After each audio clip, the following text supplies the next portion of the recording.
Welcome to your quick tutorial on observational learning. If you want, click on this PowerPoint slide here and watch a short video, but otherwise we're going to get into the rest of the content.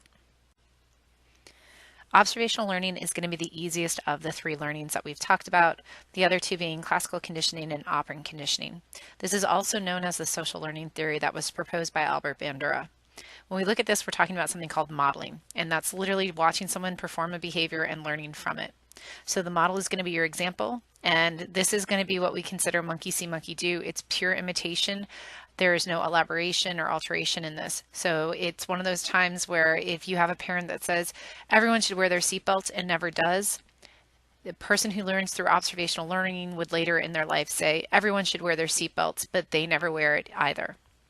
So it's a monkey see, monkey do type learning, and it occurs before direct practice is allowed. Albert Bandura is going to be the theorist that you want to know. He was able to create an experiment that proved the theory of social learning. So this isn't just something that is purely theoretical or something through observation that we've discovered.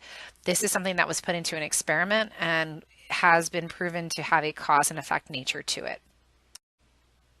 The Bobo doll is Bandura's famous study. This was originally set up in, I believe, the 1960s or so. And what they took is a group of children and they gave them the chance to view a video of an adult that was hitting or assaulting a Bobo doll. And the Bobo doll is just this big blow up clown. And you should have a reference point for that term. The Bobo doll would be hit. They would use what they called novel language. So things that children wouldn't normally say, like sock them in the nose. The children were then given a chance to go play in a room with a bunch of toys. The instructors, the experimenters had to somehow instill in the children a sense of frustration. So given a chance to play, the children very rarely played with a Bobo doll. But when given a sense of frustration, like the instructors would come in and say, you can't play with these fun toys anymore, they're for other children. The children's behavior became very much like the adult behavior. So here you go, again, child playing in a room. They get to directly observe the adult being aggressive. They have to watch the tirade. It's roughly 10 minutes, and the adult yells novel words like kick 'em, sock 'em in the nose. They wait until the child is happily playing, cause a sense of frustration. The child is placed into a room with a Bobo doll, the doll that they didn't really care about before, and now that they are aggressive and frustrated, they act out the exact same way that the adult did. So the children would yell things like sock them in the nose or kick them. They would hit the Bobo doll with a hammer like they saw the adults would do. They would get on top of it and do it.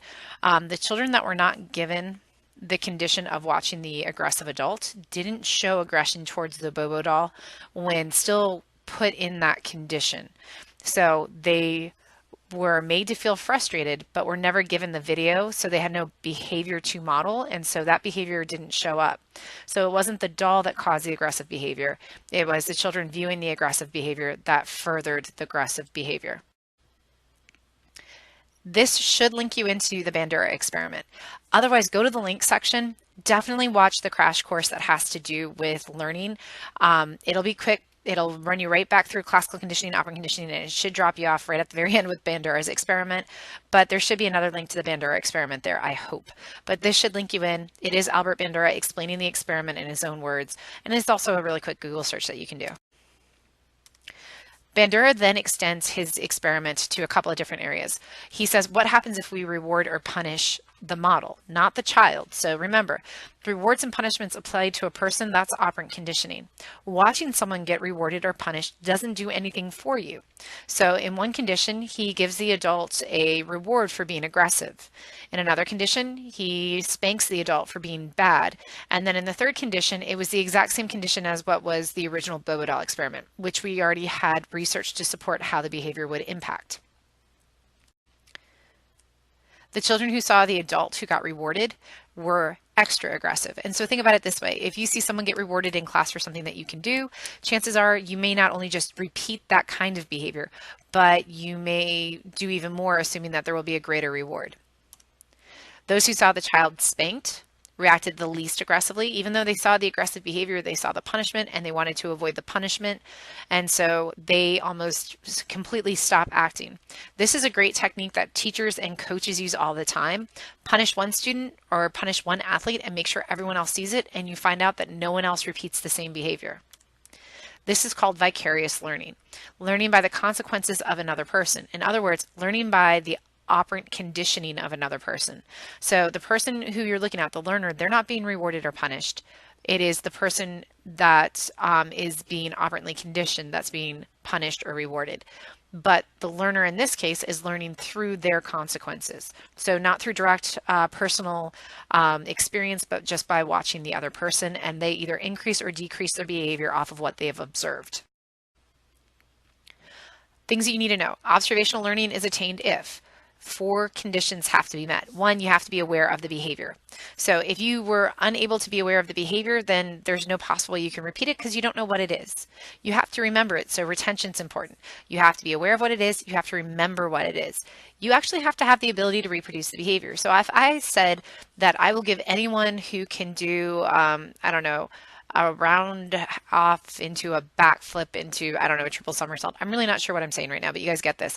If I have somebody pull out some fancy gymnastics move in class and I'm like, all right, you got an A.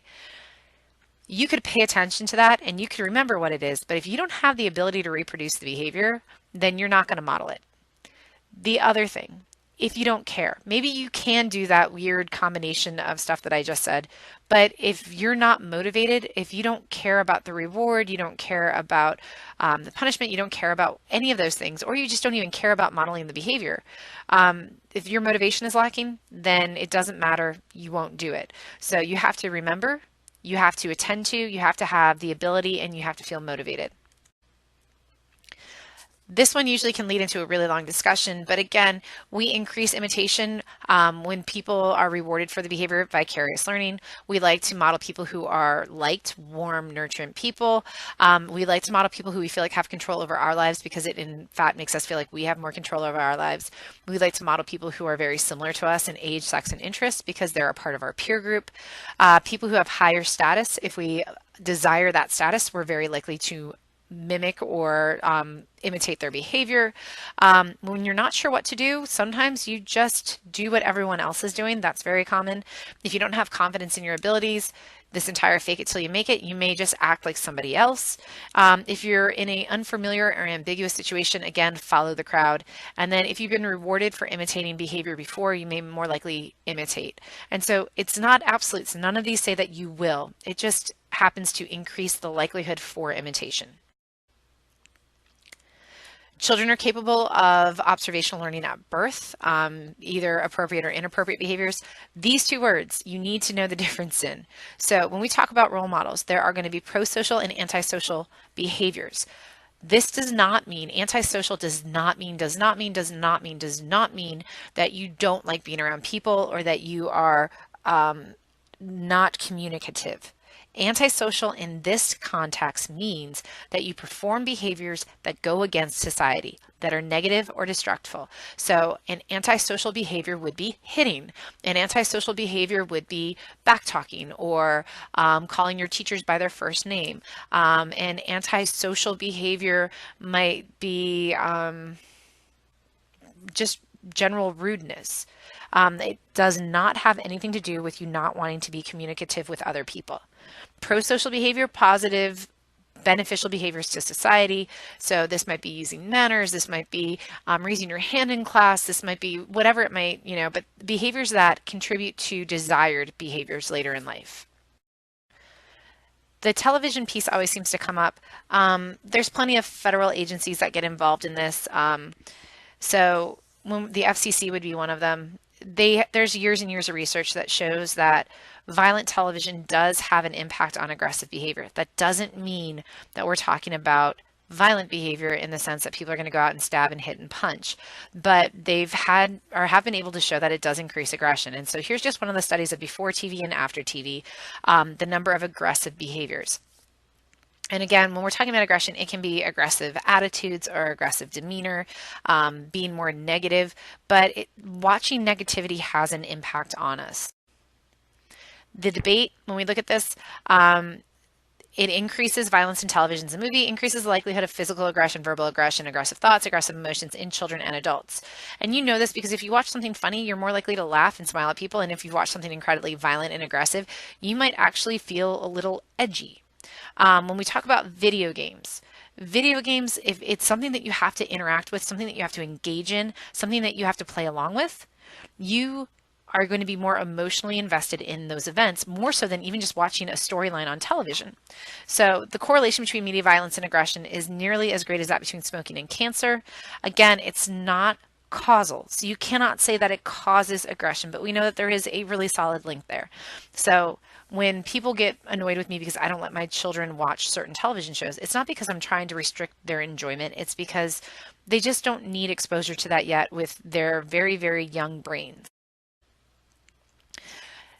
If you want to alter your behavior, this is called self-managed behavioral principles. Really quick, you can go through these things. We're not going to spend a lot of time talking about it, but choose a behavior, set a baseline, figure out what goals that you want to meet, choose your own reinforcers. You have to remember that if you're trying to do something like lose weight, choosing a reinforcer of at the end of the week I get to have cupcakes is counterproductive. So you should probably choose something that continues you along your path. Record your progress. Having a record of what you're doing, that's important. It lets you track it, lets you see what you're doing. Reward your successes. So find a way to actually reinforce and reward yourself, but again, make sure that it goes in line with what you're trying to do, and then adjust your plan as you learn more about your behavior. There is this term called the Premack principle. So any high frequency response can be used to reinforce a low frequency response. So in other words, if you don't do your homework when you first walk in the door and you want to start doing that, then make a deal with yourself. Give someone your cell phone and tell them you can't have it back until you finish your homework. If you are a high cell phone frequency user, then this may encourage you to get your work done quicker. I use this when I talk about things like video games. I'll tell my kids, you can have your Nintendos for 20 minutes after you get all of your work done. It increases the frequency and also the efficiency of them doing their work. Self-recording, self-management based on keeping records and response frequencies, you can see which behaviors you do more often and which ones you find rewarding. How to break bad habits. Again, different ways, but you can alternate your responses. You can try extinction. So remove whatever is reinforcing about it. Scramble the chain of events. So if you are a person who drops your backpack, goes to the kitchen, eats food, and then forgets about homework, don't drop your backpack at the front door. Carry it all the way into the kitchen, sit down at the table and open it up. It'll scramble the events. It may change your chain of behavior. And then try to avoid or narrow down or remove anything that elicits a bad behavior, anything you know that kind of causes it. So I'm a chocoholic. I know that if I spend too much time in the candy aisle, I will buy candy, so I just don't go down that aisle. You can make a behavioral contract. You can state the rewards or privileges that you have to get or forfeit if you don't make the contract. Get someone else that you trust to sign it. So when I want to do something, I tell my husband I'm going to do it because I don't want to lie to him. So if I tell him, then there's a greater chance that I'll follow through with the behavior.